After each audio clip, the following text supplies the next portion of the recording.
red hair, pale skin, sensitivity to sunlight. To us, that might describe a perfectly normal person, maybe even a protagonist in a fantasy novel. But in ancient Greece, it was a different story. They believed people with red hair were cursed.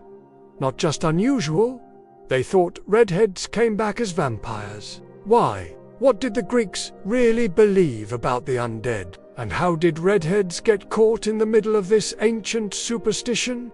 Stick around, because history's about to get weird. Let's start with a quick dive into how the ancient Greeks viewed life and death. They believed in a detailed afterlife, with Hades as the underworld, Charon the ferryman, and spirits of the dead lingering between the mortal world and beyond. But they also feared those who didn't rest peacefully. There was a real fear of the undead, restless souls who might return to harm the living. These weren't quite the Dracula-type vampires we know today, but more like revenants, walking corpses, shadowy figures, or blood-drinking spirits. And that brings us to redheads. So why redheads?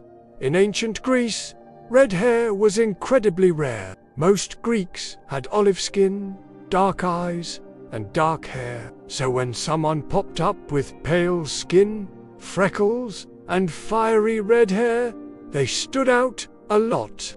Add to that the fact that many redheads are sun-sensitive, which may have made them look ill, ghostly, or even cursed. In Greek folklore, anything outside the norm could be viewed with suspicion, and redheads were definitely outside the norm.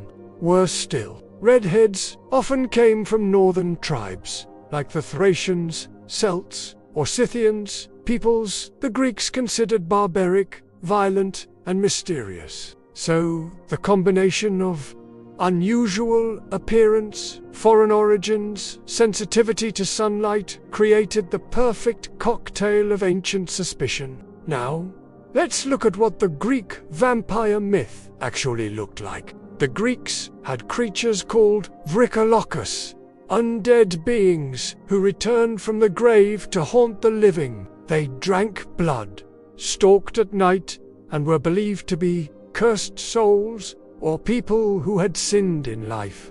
Sound familiar? In some regions, redheads were thought to be more likely to return as vrikalochus, especially if they had lived a strange life or died an unnatural death. In fact, some ancient texts suggest that the Greeks believed redheads were already marked, spiritually predisposed to become something otherworldly.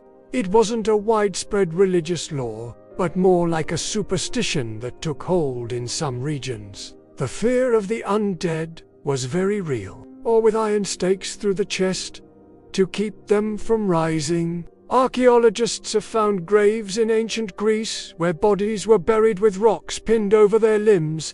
In some coastal regions, people were even buried face down, or surrounded by objects thought to trap their spirits. And guess what? Many of these unusual burials were of people believed to be cursed, foreign, or red. Whether they were outcasts or just unlucky, their hair color became a symbol of supernatural fear.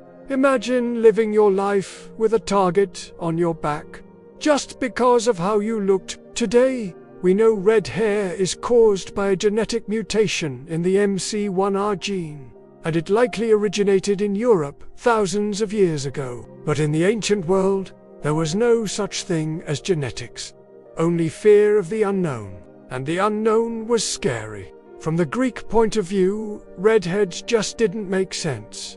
And when people don't understand something, they tend to invent stories around it. That's how a genetic trait turned into a vampire myth. So, were redheads really vampires? And sometimes, that was all it took to end up in a grave with a rock on your chest. Nope. But in the eyes of some superstitious ancient Greeks, they were strange enough to fear. Just another weird page in the book of history. Don't forget to like, subscribe, and comment if you want more weird historical deep dives like this one.